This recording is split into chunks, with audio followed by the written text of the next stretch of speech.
Cristiano, necesitas el poder de la palabra de Dios y el poder del Espíritu Santo para tener victoria. A la Biblia se le llama la espada del Espíritu, que es la palabra de Dios. Note usted cómo la Biblia va respaldada por el Espíritu Santo. Se le llama la espada del Espíritu. En otras palabras, el Espíritu Santo le da poder a la palabra de Dios para que tengamos victoria. Los creyentes sabemos que la Biblia fue inspirada por el Espíritu Santo. Es cierto, fue escrita materialmente por hombres, pero es un libro sobrenatural. Es un libro que no se contradice, que contiene desde el principio del Antiguo Testamento el mensaje de ese Mesías que iba a venir, el mensaje de Cristo que era profetizado desde el Antiguo Testamento, luego que es revelado en los evangelios, luego es explicado en las epístolas y luego Cristo es esperado en el Apocalipsis. Así que de pasta a pasta, toda la Biblia tiene un mismo tema. Se trata de Jesucristo, el Salvador de la humanidad. La Biblia, entonces, inspirada por el Espíritu Santo,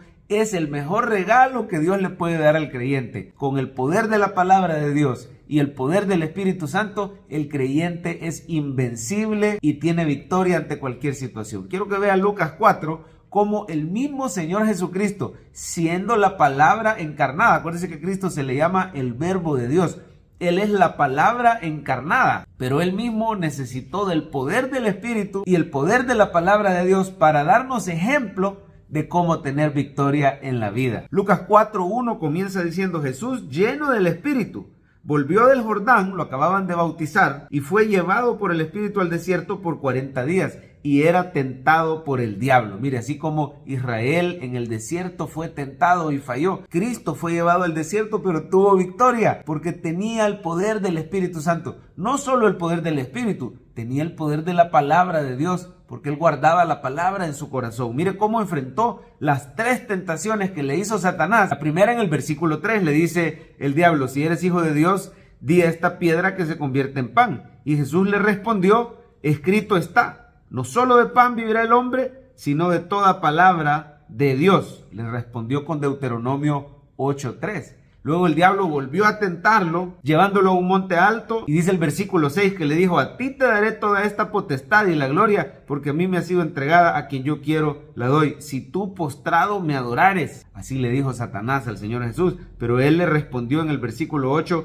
vete, Satanás, porque escrito está, al Señor tu Dios adorarás y a él solo servirás. Le respondió con Deuteronomio 6:13. Mire, la llenura del Espíritu Santo y el poder de la palabra de Dios le daban la victoria. ¿Y usted cómo enfrenta sus tentaciones?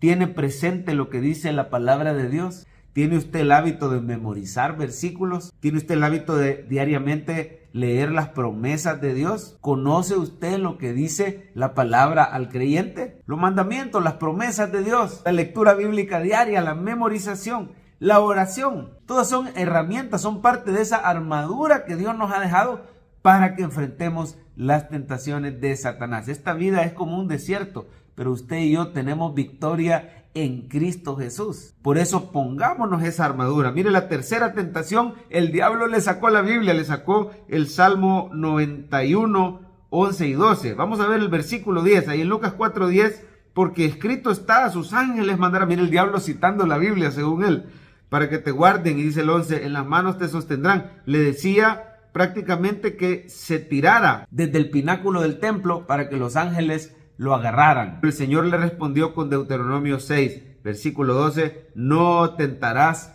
al Señor tu Dios. Usted y yo necesitamos el poder del Espíritu y la palabra de Dios para enfrentar la tentación. Yo quiero animarle que aparte un tiempo a diario para meditar en la palabra. A Josué le dijeron: nunca se apartará de tu boca este libro de la ley, de día y de noche meditarás en él, para que guardes y hagas conforme a todo lo que en él está escrito, porque entonces harás prosperar tu camino y todo te saldrá bien. El salmista decía: bienaventurado aquel que en la ley de Jehová está su delicia, y en su ley medita de día y de noche. Será como árbol plantado junto a corriente de aguas, que da su fruto a tiempo, su hoja no cae, y todo lo que hace prosperará. Medite diariamente en la palabra. Busque la llenura del Espíritu Santo. No falte a su culto semanal, a recibir palabra, a adorar juntos al Señor en congregación. Ahí viene la llenura del Espíritu. El poder del Espíritu y de la palabra te van a dar mucho más que solo victoria contra la tentación. Mire, en Cristo tenemos poder sobre la enfermedad. Si usted sigue leyendo el capítulo 4, el Señor sanó a la suegra de Pedro. Ahí en el versículo 38 lo puede ver. Luego dice que sanó a muchos. Al ponerse el sol, echaba fuera demonios, sanaba a los enfermos, predicaba con autoridad y con poder la palabra del Señor. El Evangelio es poder de Dios para salvación. Por eso, creyente, eche mano de estas armas espirituales, el poder de la palabra de Dios y el poder del Espíritu Santo. Hay victoria para tu vida solo en Cristo Jesús.